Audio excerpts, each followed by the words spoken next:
लेकिन ये साला कर क्या रहा है यहाँ पे? हमने वही लगाया दिल जहाँ दिल लगाना मना था। এই কি গো, হ্যাঁ, তোমার কি মাথা ব্যথা খারাপ হয়ে গেছে নাকি? তুমি টাকাটা এভাবে জলে ধুচ্ছ কেন? এই সবাই বলছে আমার নাকি টাকার গরম হয়ে গেছে, তাই টাকাটাকে ধুয়ে ঠান্ডা করছি। পাগল হয়ে গেছে।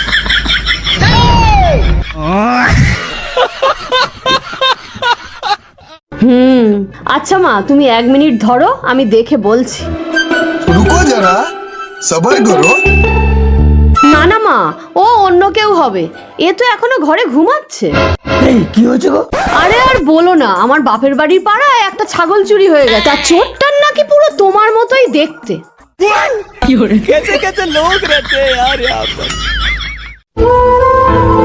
দিদি ভাই 2-3 দিন ধরে কিছু খাইনি, তা আমি কি করব?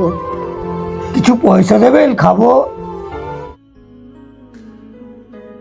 এনে এই 500 টাকাটা নে, আর পেট ভরে খেয়ে আয়, আর যা ব্যালেন্স ফিরবে আমাকে এসে রিটার্ন দিবি। रुको जरा सबर करो। ভদ্রমহিলা খুব ভালো, 500 টাকা দিয়েছে।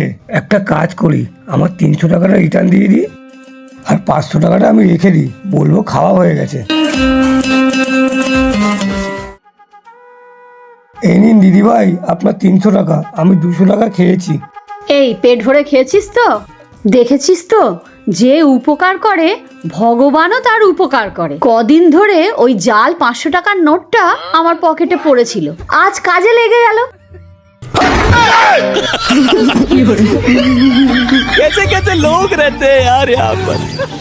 এই শোনো, আজ থেকে তোমার আমার সম্পর্ক শেষ, ব্রেকআপ। কিন্তু তুমি তো বলেছিলে মৃত্যুই আমাদের আলাদা করতে পারে, আর কেউ নয়। কিন্তু কে মরবে সেটা তো বলিনি। আজকে আমার দাদু মারা গেছে, তাই ব্রেকআপ। कैसे कैसे लोग रहते हैं यार यहाँ पर?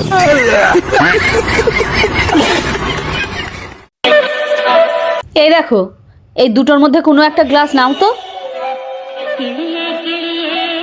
এবার খাও। ठीक है।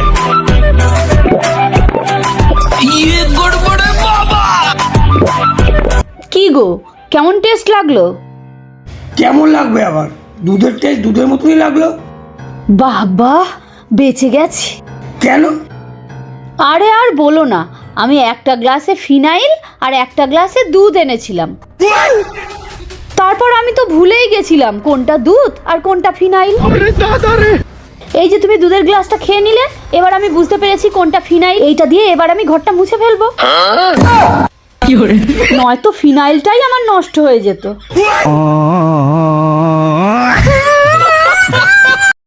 আচ্ছা সোনা, আমার বিয়ে যদি তোমার সাথে না হয়ে তোমার বন্ধুর সাথে হতো, তাহলে কি হতো? আরে পাগল, এই জীবন থাকতে আমি কি আমার বন্ধুর ক্ষতি চাইতে পারি?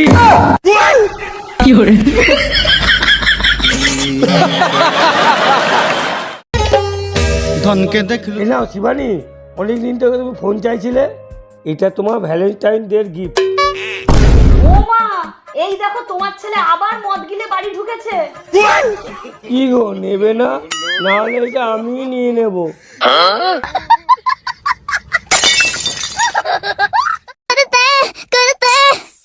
हमने वही लगा। কি গো, এই খেলাটাও মেজে নিও।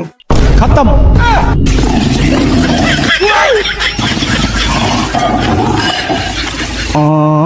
না না, আমি মেজে কোনো থাক, না না আমি মেজে নেবো ওখানে। তোমার মুখ থেকে যেন কোনো আওয়াজ না বের হয়, আর যদি আওয়াজ বেরিয়েছে তাহলে আমার থেকে খারাপ কেউ হবে না।